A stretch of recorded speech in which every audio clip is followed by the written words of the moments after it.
Welcome back to Toyota Time with Timmy the Toolman. I'm Sean, and today we're going to install some polyurethane body mounts from Energy Suspension. Poly body mounts are going to offer still a smooth, comfortable ride, but also handle harsh conditions. These specially formulated HyperFlex polyurethane bushings from Energy Suspension are soft enough for a smooth ride, but also strong enough to handle demanding conditions, like when you're off-roading. So for those of us with third generation Toyota 4Runners out there, you know that the body mounts on these rigs are upwards of 25 years old. So they're not what they used to be. Now you could always replace your worn out OEM body mount bushings with new OEM bushings, but polyurethane bushings are going to offer better performance, especially if you're taking your rig off-road. Now the part number that I got with this kit is only for years 2000 to 2002.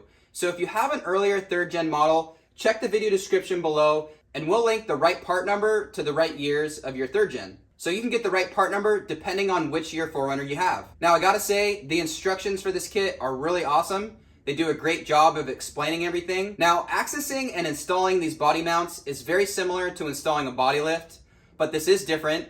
So for those of you that wanna learn how to install a body lift, click on the link above. We have a video installing a body lift, and you'll see some similarities, but also some differences compared to this kit that we're installing today. So with that said, if you live in the Rust Belt, you may have some extra hurdles to overcome when installing a kit like this because the bottoms of the bolts and the nuts are exposed to the elements, and if you're driving on the road where they salt the roads, then the bottoms of the stock hardware may be a little corroded. So the instructions do call out that you should wire brush or wire wheel the threads so you can clean them up a little bit, and even put some lubricant on there like WD-40 just to make things come off a little easier. Now the install of this kit is very straightforward. You're just going to need some simple tools, a jack with an extension hopefully, because you will want to reach your pinch weld when you're jacking up the body, and some wood to distribute the load on the pinch weld so you don't mess anything up on your body.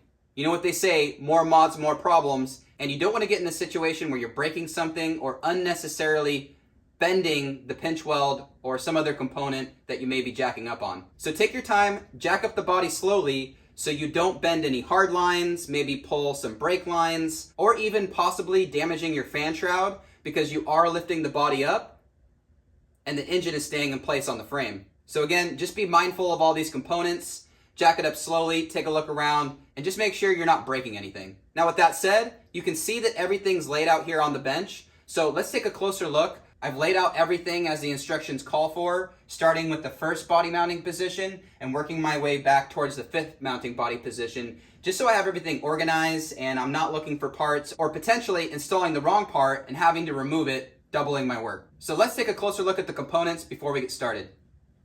So here we have all the components for one side laid out in the order it's going to be installed.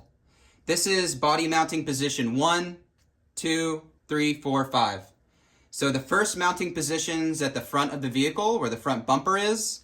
These three are inside the cabin, and this last one's also inside the cabin. You'll have to peel away some carpet, you'll have to remove some interior trim to get to it, but essentially this is the order it's going to be installed. And I thought it would make it a little bit easier for myself by getting all the components laid out instead of having to reference the instructions multiple times. So depending on the rig that you're installing this on, you'll just want to make note of all these components. And the bushings have the part number written on them, but these washers and these sleeves do not. So for example, these two sleeves are actually different sleeves.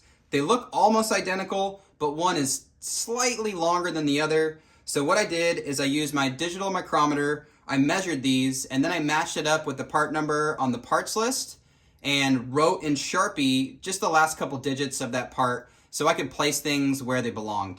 Same thing on these washers. I have some digits on here, and that just corresponds with the part number in the instructions. So with all this laid out in this fashion, it's really easy for me to just pick up the components for the front body mounting position, install that, and work my way through. Now before you get started, you just want to loosen up all the fasteners. Don't take everything off, and you only want to work on one side. So you're going to go through all 5 body mounts on each side, loosen everything up, then focus on one side, remove the hardware, one body mount position at a time, and reinstall the factory bolt and nut that holds the original OEM stuff in place. You only want to raise the body high enough to remove and replace the body mounts. And you always want to watch things like the fan shroud, brake lines, fuel lines, steering coupler, body panels around the bumper, and all that stuff just to make sure there's sufficient clearance when raising the body. And you also want to use some wood blocks, 2x4s or 4x4s, and place them underneath the pinch weld so you have maximum support that distributes the load as evenly as possible. Also, be sure to shut all the doors when lifting the body. You don't want them to get caught unnecessarily on something. And depending on which rig you're installing this on, there may be shims that ensure proper body alignment, so just be sure to place those shims back where they originally were. Now I have a body lift, so it's going to be pretty easy for me to lift it up just a smidge and pull the puck out, pull the mount out, and replace it. Now when you're installing these new body mounts, the instructions call to start with position 1, 3, and 4. Then for position 2 and 5, you're going to install the adapter plates with these small washers on top. And then you can start to lower the body down and reinstall the factory bolt and nut that holds it all together. Keep the nuts finger tight when you're working on each side. And then once both sides are installed, you're going to go around, tighten everything to factory spec, and then put the interior back together. So you are going to reuse your factory hardware. You're going to use your factory bolt, your nut, and your washer that you take off your stock setup. So keep that in mind. So with all that said, let's go around the rig, loosening everything up. Then we'll focus on one side, jacking it up just enough to remove the body mount, and we'll slip in the new stuff and get the hardware installed. So here's the first body mount position. You can see that puck there from my body lift. And as we go up here, you'll see the top of the bolt, which you'll need to hold in order to successfully release this nut on the bottom. You'll notice that it does want to spin on you. So get a 14mm socket on the bottom, a 14mm socket on top, and remove it so you can install the new stuff. For body mounting position number 2, it's right around this area right here. So you'll have to remove these screws so you can remove this interior panel. You'll pop this out, and then you can fold the carpet back to reveal that mount. There's also a plastic cap on top of there that you'll need to remove. So now that I've removed the interior plastic right here and pulled the carpet back a bit, you can see that plastic cap right there. We'll remove that and have access to the top of the bolt for the second body mounting position. And you'll notice right behind the wheel, you'll have access to the bottom of the body mount. Moving to the third body mount position, it's right here in the middle between the two doors. And so with all these body mounts, it's really easy to see them underneath the rig. But this body mount position is going to be right about here. So we're going to have to remove some interior plastic, pull up the carpet yet again, and then we'll see the top of that bolt. So again, we got some screws we'll need to remove. We'll pull this up, and then we'll have access to pull this one out of the way, peel back the carpet, and then we'll see it right about here. All right, now we can see the cap that's covering the third body mounting position. And so we'll remove this cap and have access to that bolt head. And for the fourth body mounting position, you can see it's right back here. This is where the seat was. So I lifted the seat bottom up a little bit, and then I peeled the carpet back so I could have access to it. It's also covered by another plastic cap that you'll need to remove. And this is what it looks like underneath that cap. And taking a look at the factory hardware that's installed in these positions, you can tell some of them have some ears so that this washer doesn't spin on you, and you can tighten this down. And the same thing back here. You have 5 of these screws that you're going to remove, which will allow you to pull up the interior trim right here. You kind of just get your fingers under there and try to pry it out. And then we'll find the last mounting body position right here. So this rear body mounting position is a little bit obstructed by this interior panel right here. So you kind of need to bend it out of your way a little bit just so you can access the body mount that's right back here. Now you can get like a screwdriver in there, or pop that up and get this one out of your way. Looks like I got some goodies in there. And now we can see that rear mounting position. Now, most of these body fasteners that hold the body to the frame have a 14mm bolt and a 14mm nut on the bottom. This body mount, the second position, has a 17mm bolt head, but the nut underneath is still a 14mm.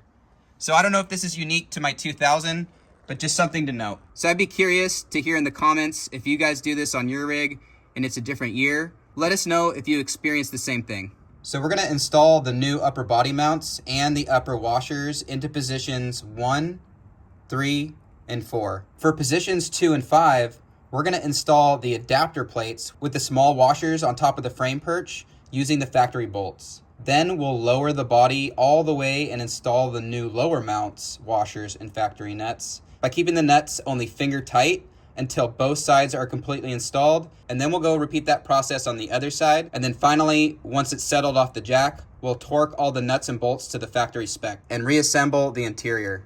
These are all the body bolts removed from the passenger side. We have the driver's side loose right now. We removed the nut and the washer on that side, but the bolt's still in place. And you can see the variety of differences here, where some of these washers have ears, some of them are smaller and bigger. So this is the right order for my 2000 Toyota 4Runner, starting with body position 1 and ending with body position 5. So now we get to jack up the rig and start to install the new mounts. So I have some wood that I cut to length that goes perfectly in between the mounting points where the sliders connect to the frame. The idea is to have as much surface area contact as possible so you don't mess up your pinch weld or parts of your body unnecessarily. So here's my setup to remove the fasteners. I just have a ratchet with the appropriate size socket on the bolt head on top, and underneath we have the nut, and I'm just gonna come in with my Milwaukee impact driver and zip this thing off.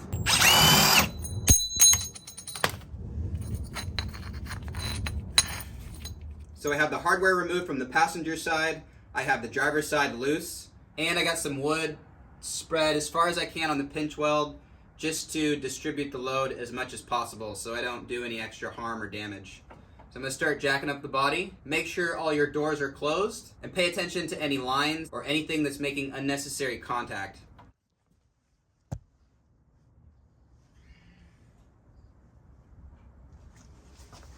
So I jacked up the body a little bit. It took a while for it to start separating, but I do have a 1-inch body lift, so I think I'll be able to just remove that and have easier access to remove the mounts. But if you don't have a body lift, obviously you just need to jack up enough to where you could sneak out the old body mounts and put in the new ones. For those of you that just have a standard jack, you may not get the height you need to jack up on the body, especially if you're lifted with bigger tires. So something like this extension or a jack that goes a little bit higher is nice to have. So consider the extra distance you'll need right here if you just have a standard floor jack. You can probably put like another piece of wood or something, but we'll link to some attachments in the video description where you can get a proper extension. If you happen to have a heavier rear aftermarket bumper like myself, you really want to consider poly mounts, at least for the rear mount, especially if you have a rear tire carrier. If you just want it for your rear bumper, you may not want to buy this whole kit. But what you can do is get this bracket from our buddy, Vital Metal Works, and then we'll also link to these bushings in the video description so you could install this 5th position rear body mount without having to buy the whole kit. All right, so we're gonna start with the first body mount. You'll notice I have a puck that I'm gonna remove. This is my 1-inch body lift. Then we're gonna pull the top bushing out, and you can see it has a sleeve, and then this bottom bushing just falls out as well. Now we're on the third mount, and we'll remove the body spacer puck and remove this bushing. Kind of pull that off the sleeve there. And then you can lift this out. And this is what the third body mount looks like. We just pulled this rubber off the bottom sleeve, and then we snuck this out the top. Working on the fourth body mount now. Remove the spacer for the body lift. Pull this bushing off. And then for this one, you'll want to pull this sleeve all the way through. You just remove that sleeve, and now I can remove this bushing from the top. And this is what the fourth body mount looks like. We had that sleeve in there, and then this went on the bottom, like that. This second body mounting position has 2 fasteners that hold it to the frame here. So we're gonna remove these bolts. It's a 14mm. And to reach these fasteners up here, we have a flex head, box end ratcheting wrench. So I tape this up, and that way I have a little more control over the angle to the dangle, if you know what I mean.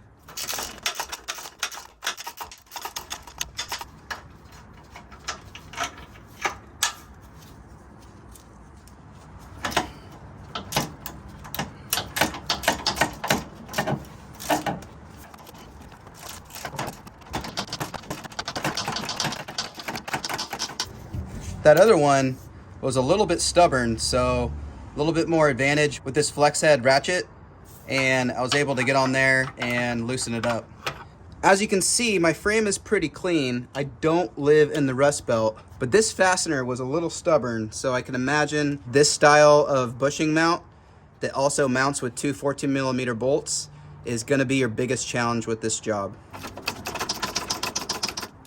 And the flex head on this ratchet is really nice to have. It gives you the ability to turn the ratchet just enough to remove the fastener, but I have a 120 click point ratcheting wrench, so if you have anything less than that, you're gonna be here for a while trying to loosen this fastener. All right, and then we'll remove this mount.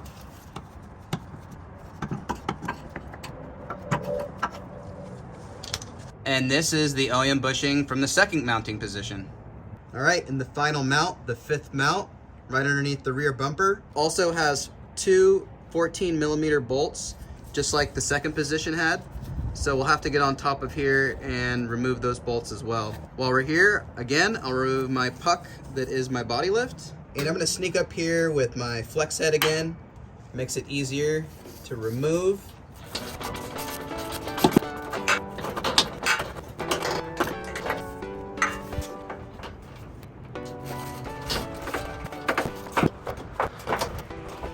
And this is the final fifth mount.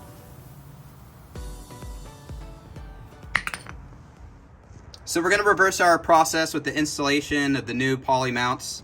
So the stack typically goes body, then this washer, then the mount, then in this case for the rearmost mounting position, the fifth mounting position, this adapter plate. These washers go on top and the factory 14mm bolts reinstall in those positions. And this bushing pokes through the adapter plate, which accepts this bushing. And then you can insert the sleeve just by hand. And then at the bottom, after you put the bolt through, then you would have your big washer, your small washer, and then your nut. So for a lot of these mounts, you're just gonna get the top part of the mount in place and put the bolt through. And then when you lower the vehicle, then you can reinstall the remaining bushing, washers, and nut. One thing I wanna mention with reusing the factory hardware is I am gonna ditch the bottom washers. I'm gonna use the washers that come in this kit. So basically, I'm reusing the bolts with the top washer and the nut. Now, if you don't have a body lift like me, you may need to lift your body up a little higher, because once my body separates, I can remove that 1-inch puck, and now I have a little bit more than an inch to work with and play around with to remove those mounts. So just try to find the sweet spot to where you jack it up just enough to where you can remove the mounts. Okay, so the top portion of these mounts are installed, and now we're going to let the body down onto the mounts. We have to loosen the jack, and then we'll install the lower bushings, washers, and the nut. So we got all body mounts in place. After I got the top portions of the body mounts in and dropped the bolt through, then I let the truck down and then installed these bottom bushings, the washers, and the nut. So everything's just hand tight right now. We're gonna jump over on the other side and do the same thing. Lift up the body, replace the mounts, set it back down, and then get the fasteners tightened by hand. So I just got done installing the mounts on the driver's side, and everything on that side is also tightened just by hand. Now I'm gonna go around and tighten everything down to 25 foot-pounds. All right, so we're all done with this job. We just installed some energy suspension poly body mounts on my 2000 Toyota 4Runner. This job is pretty straightforward. You just gotta jack up the body, remove the mounts, and put in the new ones. But I anticipate the hardest part of this job are going to be stubborn fasteners that may have gotten corroded. And with that said, I think it's prudent to take the time to clean up the threads, lubricate them so they come out easier. The other area I can see people getting stuck is if their jack doesn't jack up high enough. So make sure you prepare yourself with some sort of block of wood or maybe an extension for the jack so you'll be able to lift the body up high enough to sneak out the body mounts. I found that I needed about 1.25 inches, 1.5 inches of space to sneak out some of the body mounts. And I gotta say, my 1-inch body lift helped in this process because I just had to lift up the body a little bit, sneak out the 1-inch body lift puck, and then I had ample room to get the mount out of the way. So I'm excited to drive the truck and see how the ride quality is with these firmer, newer poly mounts as compared to the worn out OEM rubber mounts that we just removed. So once I drive the truck a little bit, I'll report back in the video description to share my experience on how much stiffer I think these poly body mounts make the ride feel. So with all that said, thanks for watching, thanks for wrenching, thanks for subscribing. If you're not subscribed already, hit that subscribe button because we got lots of cool content and sick mods coming your way. Take care, bye-bye, and we'll see you in the next one.